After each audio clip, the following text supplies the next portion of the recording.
Next up, we got the secret to completely fixing your quarterback. Now, some more Lions videos. Y'all love my last Lions video. If you want more Lions videos, hit that like button, hit that subscribe button. Now, Jared Goff has been playing out of his mind this year. All right. Now, I have a lot of faith in Jared Goff coming into the game tomorrow. You know what I'm saying? Y'all let me know y'all predictions in the comments. Who y'all think gonna win, the Bucks or the Lions? You know, I feel like Lions going to the Super Bowl. You know what I'm saying? So hey, let's just hop into it. Jared Goff got completely written off, kicked to the curb, dumped in the dump. However you want to put it, he was basically cast off as a nobody on his last legs with the Lions. His confidence was shot. You are the same level as Matthew Stafford, plus 2 firsts and a third. Well, once Ben Johnson got his hands on him, his confidence has skyrocketed, and after back-to-back 4,400-yard seasons, the Lions have their first playoff win in literal decades. When we dive into the film, we can see the masterclass Johnson has put on to elevate his confidence by building around his strengths, which, trust me, is no easy task.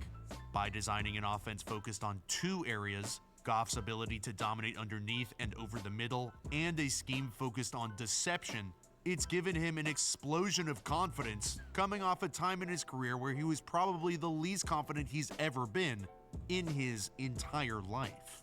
To keep the heat off their quarterback, the Lions run the 8th most in neutral pass situations. They deploy a ton of heavier personnel sets with 2 tight ends, a lot of the time even 3 tight ends, to force defenses to keep attacking the line so that Goff can throw it right behind their ear hole.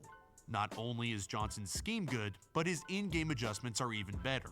Against the Vikings in Week 18, they have 2 tight ends on the field, James Mitchell, and they like to use, the 6'10", 320-pound left tackle Stan Skipper as the other. This is what offenses call escort motion, which adds a body to the play side of the run so you can gain another hat.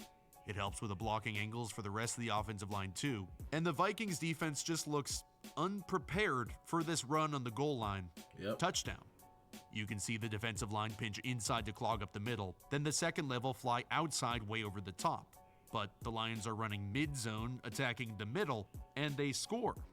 Why were the Vikings so unprepared? Because last time Detroit was on the goal line a few quarters before, they used the same formation, the same escort motion, albeit with a more regular-sized human being, and with Gibbs' speed on the toss, they can't catch him outside. They use this formation with a condensed receiver outside to crack block the defensive end. This helps get the tight end Sam Laporta outside in the perimeter, so now they are 2 for 2 and nobody is there to hit Gibbs. So going back I love these film videos, you know what I'm saying? Because you really can study your team and see what we're doing. Because, especially me being a reactor, I can't really watch the full game until maybe after the game, after I react to the game. Then I can go back and watch the full 2 hour of the game. But even then, it's like, it's better to see from these angles to really see what be going on, bro. So if y'all want more of these film videos, hit the like button and subscribe button. And also, too, you can let me know any other teams as well. Condensed down again, they know they're getting the same cracked toss. They know now Skipper is escorting across, so they pinch inside to take care of the dive, but know they have to fly over the top horizontally to beat the running back to the edge on the toss. But Johnson knows what they're gonna do.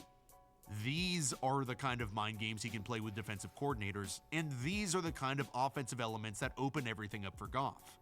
Before we dive deeper on how he's elevated, I want to thank this season's sponsor, PrizePicks. PrizePicks is a daily fantasy difference he creates, which, as I said, is a huge part of their offense. He'll mix formations, personnel, multiple looks wrapped into one play, all of it to put defenses in the spin cycle. I mean, look at everything going on here. First, he flips wide receiver Amon-Ra St. Brown with running back Jahmyr Gibbs. He jet motions Gibbs across, which forces the Broncos to bump over. He play action fakes with Amon-Ra. He also pulls the guard, which is a run tell for the defense. Then he boots Goff to the right, all while having tight end Sam Laporta pretend to block, then sneak out the back door, trailing Amon-Ra to the left. This is a literal nightmare to keep track of, even from down here in my uncle's basement. Imagine what it's like seeing it on the field. Laporta ends up being Josie Jewell's responsibility, but watch everything Jewell has to look at. His eyes are moving at the snap because of the motion, he sees the guard, the play action fake, Amon-Ra is running to the left, but that's not his responsibility. Goff's booting to the right, Laporta looks like he's blocking the whole time, and Jewell completely loses him. Johnson also helps by maximizing yardage on screens, which the Lions use the 8th most in the league and had the 3rd highest success rate on, according to Sports Info Solutions. We've talked a lot about the Vikings cover 0 defense, which puts one more blitzer on the line than the offense has blockers, and creates one-on-one man coverage for the rest of the defense. Offenses run screens all the time against the Vikings, because if you can break just one tackle outside, you've got yourself a big play. But Johnson takes it an extra step further to raise the odds of success. He spreads out the formation, but has 2 tight ends to the left. Since it's man coverage, this forces linebacker Jordan Hicks to play safety in the middle of the field. I personally have never seen a linebacker lined up here pre-snap, and it forces Hicks to be the free defender and have to run down Amon-Ra. Johnson also switches the assignments of Laporta and Mitchell to give them better leverage on their blocks. This helps Mitchell, who has more leverage on the safety, and then helps Laporta by putting him one-on-one with a cornerback so he can kick ass. That's smart. All of this is done to create threats all over the field so Goff can capitalize. He's at his best when throwing underneath with his accuracy and then throwing in-breakers over the middle. Everything Ben Johnson does is to help set him up to do what he does best. For example, the biggest threat to the over-the-middle concepts like Dagger is the second-level linebackers gaining depth and falling back into the middle. Dagger is a good concept because the in-breaker runs away from the cornerback, so the only real defenders who can stop it are the men one level in front. So not only does Johnson incorporate a nice fake zone wind-back action, but he adds an element most other coordinators don't to ensure that the second level can't get in the way. By sliding a shallow crosser underneath, this grabs the attention of one of those underneath linebackers and increases the chance that this concept is open by the time Goff is ready to throw. Johnson can also adjust through the air in-game, and he really could have threw it to Montgomery right here too. Johnson can also adjust. This would have been a good ad if you'd have waited just a second, let them all go all the way back, dump it off to him. He goes straight to the left. Easy first down. Through the air in-game and can make adjustments. Early on, when he sees that the Vikings are being ultra aggressive with their second level charging the run action and are leaving a gaping void over the middle, kind of keeps this corner here ready to catch a receiver crossing the formation. Also, awesome throw by Goff. Johnson adjusts his game plan and knows he can attack that middle of the field with a modified concept. So later in the game, I ain't gonna lie, I love our route running, bro. It's really crazy to see how our offense is really played. Like, you know what I'm saying? Because I didn't even know like that we had these smart plays, even with just the tight end. It'd be like the little shit. You know what I'm saying? The little shit really adds up, and when you watch it like this, it shows you how much it adds up, bro. Like, that shit kind of crazy. Stop, knowing the Vikings will attack the run fake and kind of hang a corner across the field waiting for the concept, so his guys just sit down and collects the easy money. You can just feel Goff's confidence slowly growing over these last 2 years. Johnson hasn't asked him to do what he can't, only what he can, and it's turned Goff's career around. By the end of his Rams era, you could tell McVay didn't have faith in him, so neither did he. Well, now everybody has faith in him, nobody more than himself. Historically, he's not an ISO fade thrower, but there were a couple examples of him just taking one-on-one fades outside, even with the protection busting. Throwing under pressure is not his strong suit, but he immediately just rips it. One of my favorite examples incorporates the old positives that are still there from Goff, the cerebral part of his game, where he can process a lot of information and win from the pocket, combined with his newfound confidence.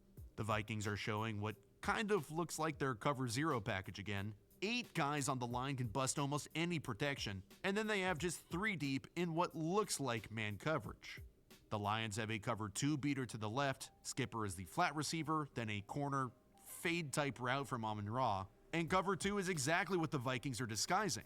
Both corners play deep halves, Hicks plays the middle, and then even though it looks like Harrison Smith and Cameron Bynum could be playing man, they're playing underneath flats, which also allows them to bang into the 2 receivers.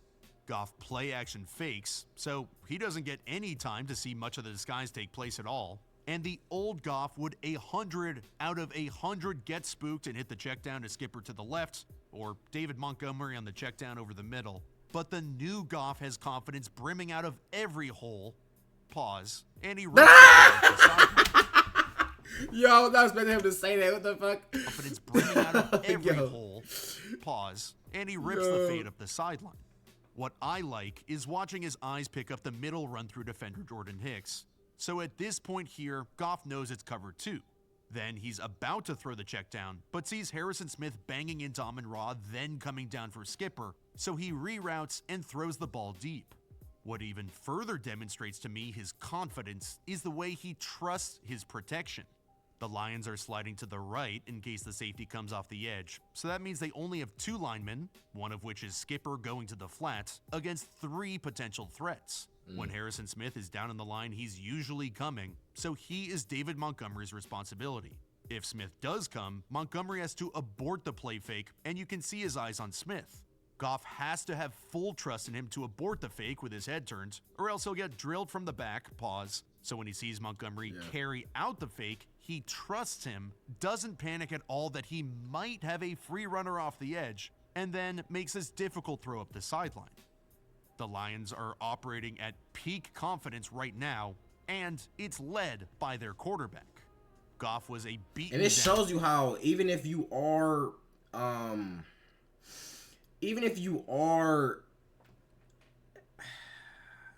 because it's a saying. It says one man's trash is another one's treasure, and that's no cap.